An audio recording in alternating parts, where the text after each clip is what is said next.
दोस्तों, आज हम बात करेंगे माइग्रेंट लेबर का ट्रांसपोर्टेशन के बारे में। पहले तो हम बात किए थे, बहुत सारा बात किए हैं, जैसे कि उनका सैलरी के बारे में। आज उनका ट्रांसपोर्टेशन के बारे में बात करेंगे। हमारे देश का और हमारा विडंबना यही है। देखिए कितना फ़र्क है।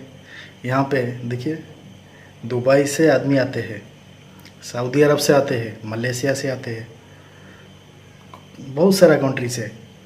हमारा भारतवासी वहाँ पर रह के काम करते हैं। वो लोग आए, उनको लाया गया। वो लोग पानी का जहाज़ में नहीं आए, बोट में नहीं आए, साइकिल लेके नहीं आए, ट्रेन में नहीं आए। उनके लिए फ़्लाइट बंदोबस्त किया गया, एयर रेस्क्यू करके उनको हमारा भारत देश को लाया गया। और 4 दिन नीचे ही आए हैं, उड़ीसा को भी आए हैं, भुवनेश्वर में। खाली उड़ीसा में नहीं आया है, दूसरा स्टेट में आए हुए हैं। हमारा विडंबना यही है, जब हम इतना टाइम लगा करके, इतना अपना पावर लगा करके अपना ही भारतवासी को बाहर से ला सकते हैं, दूसरा देश में है, तो क्या हम अपना ही भारत में रहने वाला जिसको हम बोलते हैं माइग्रेंट लेबर है, जो प्रवासी मजदूरों को, उनको हम ट्रांसपोर्टेशन दे नहीं सकते? कहाँ पे प्रॉब्लम है? मैं तो इसमें सरकार को बिल्कुल गलती ना दे रहा हूँ, दोष ना बता रहा हूँ, ढूंढ रहा हूँ प्रॉब्लम कहाँ पे है, कहाँ पर खड़ा है। आज हम इस बात को सोचना है। यहाँ पर लेबर चलते चलते चलते 700 किलोमीटर, कोई साइकिल में 12 दिन साइकिलिंग किया है।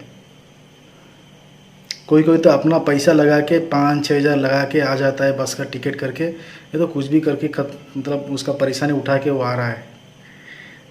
जब हमारा देशवासियों को बाहर देश से ला सकता है, फॉरेन कंट्री से, तो क्या हमारा देश का जो प्रवासी मजदूर है, गरीब है, जिसका पास सही में पैसा नहीं है, उनको हम लोग ट्रांसपोर्टेशन प्रोवाइड नहीं कर सकते? कर नहीं सकते ना, हम करना नहीं चाह रहे। कहाँ पे है ये डिस्टेंस? कहाँ पे है? खाली अगर मुंह से हम बोलेंगे तो बोलना पर नहीं होगा कि हम गरीब को आगे बढ़ाएंगे, गरीब पूरा मिटा डालेंगे सबको। हम एटलीस्ट जो गरीब है उनको हम मध्यम वर्ग को लेके आएंगे। मिडिल लेवल में दिखता नहीं कहीं भी। मिडिल लेवल तो अभी, मध्यम वर्ग का आदमी तो सबसे परेशानी झेल रहा है अभी, बगैर सैलरी लेके उसका जो उठाना है क्या उठाने के कर रहा है। लेकिन देखिए विडंबना क्या है, सोचना पड़ेगा। आपको भी सोचना है, मैं तो सोच रहा हूँ। मैं इसमें किसको दोषी नहीं दे रहा हूँ, क्योंकि दोष देने से अभी तो आज तक तो सब लोग दोष ही दे के आते हैं। इसका फॉल्ट है, इसका फॉल्ट है, ये सब हमको सोचना नहीं है। सोचना यही है, क्या इतना नहीं हो सकता था उनके लिए, गरीब मजदूर के लिए? बाहर देश से हम लोग जो एयर रेस्क्यू कर सकते हैं, अरेंजमेंट करके उनको ला सकते हैं, उनके लिए हम इतना ही नहीं कर सकते? गरीब मजदूर के लिए उनको ट्रांसपोर्टेशन दे नहीं सकते? कोई भारत का अंदर क्या मजबूरी था जो 15 प्रवासी मजदूर है रेलवे स्टेशन में जाके सो गए? क्यों वो पहले नहीं सोए थे? अभी क्यों सो गए? उनको क्यों वो परिस्थिति में पहुंचाए? सो गए, ट्रेन चले गया, जान भी चले गया। उसके लिए कोई जिम्मा नहीं है। सुप्रीम कोर्ट ने बोला है, आपको हैरान हो जाएगा सुन के।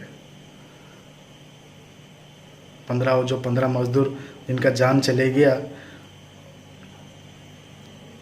जैसा कि सुप्रीम कोर्ट बोला है उसका ऊपर कि वो जो मजदूर का जान चले गया 15 लेबर का रेलवे ट्रैक में, उनको देख के सोना चाहिए था।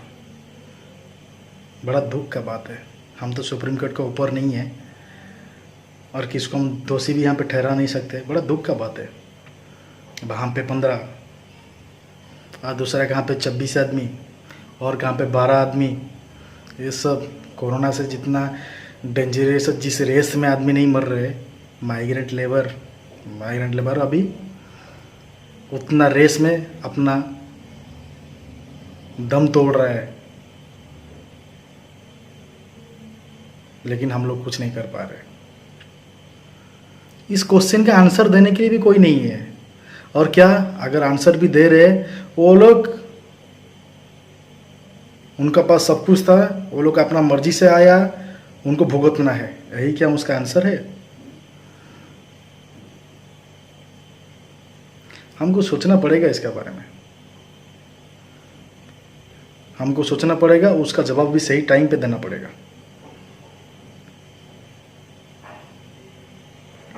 और एक देखिए कैसा बात है, दुबई से अभी 3-4 दिन नीचे दुबई से जो ट्रिप आया भुवनेश्वर में, उनको डायरेक्ट छोड़ दिया गया उनका घर को, क्वारंटाइन उनका घर में है।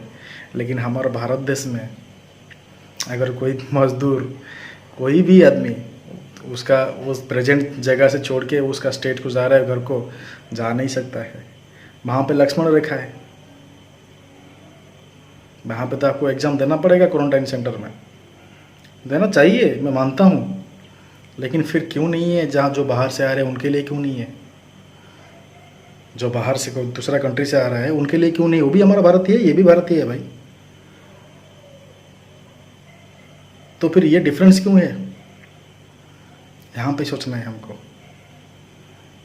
मेरा तो आज के लिए इतना ही मैं बोलना चाह रहा हूँ कि ये जो डिफरेंस है हमारा दिल में, हमारा दिमाग में जो सोच है हमारा कि माइग्रेंट लेबर के बारे में इतना नीचे हम गिर चुके हैं, खाली उनके लिए बोलते हैं और उनके लिए इतना पैसा रिलीज करते हैं और इतना प्लानिंग देते हैं, लेकिन कुछ वर्कआउट नहीं होता है ग्राउंड में। जैसा कि हम लोग बाहर से ला सकते हैं, हमारा भारतवासी को बाहर देश से ला सकते हैं, लेकिन यहाँ पे उनको हमारे भारत में ही उनका घर को आने के लिए ट्रांसपोर्टेशन हम दे नहीं सकते। क्या मजबूरी है? आदमी लोग ट्रक में आ रहा है, आदमी लोग साइकिल में आ रहा है, क्या मजबूरी है? हर जगह पुलिस है, हर जगह गवर्नमेंट का स्टाफ से, वॉलंटरीज है कोरोना का, क्या कर रहे हैं? मेरे को तो इस बारे में बहुत दुख लगा कि ये डिफरेंस क्यों है। इसका बारे में आपको भी सोचना चाहिए। और मैं दोबारा फिर बता रहा हूँ, आज के लिए मैं इतना ही बोल रहा हूँ, आपको खड़ा होना पड़ेगा और अपना दिमाग से सोचना पड़ेगा। दूसरे का दिमाग से सोचना बंद करिए, अपना दिमाग से ही सोचना पड़ेगा कि आपको आंसर देना है, कहाँ पे देना है और किस टाइम पे देना है। मैं इसमें दोषी किसको नहीं ठहरा रहा हूँ, जो सच है आपका सामने रख रहा हूँ, आपको सही तरीके से समझना पड़ेगा। अगर फिर भी आपको बता रहा हूँ, फिर भी आपको मार्च और अप्रैल का सैलरी नहीं मिला है, यहाँ पे आप इस मेल आईडी में मेल कर सकते हैं।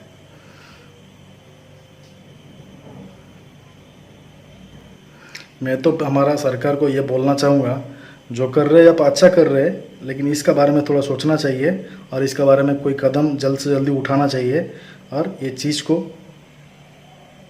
मिटा देना चाहिए। जो तकलीफ़ है गरीब मजदूर का, वो तकलीफ़ को मिटा देना चाहिए।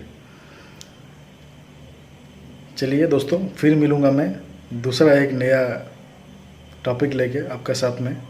और ये कोरोना टाइम में जो प्रॉब्लम अभी सामने दिख रहा है उसका बारे में बात कर रहा हूँ, लेकिन आगे आने वाला जो टॉपिक्स है बहुत डेंजरस रहेगा और आपके लिए ये जानना ज़रूरी है नया नया टॉपिक में क्या आ रहा है।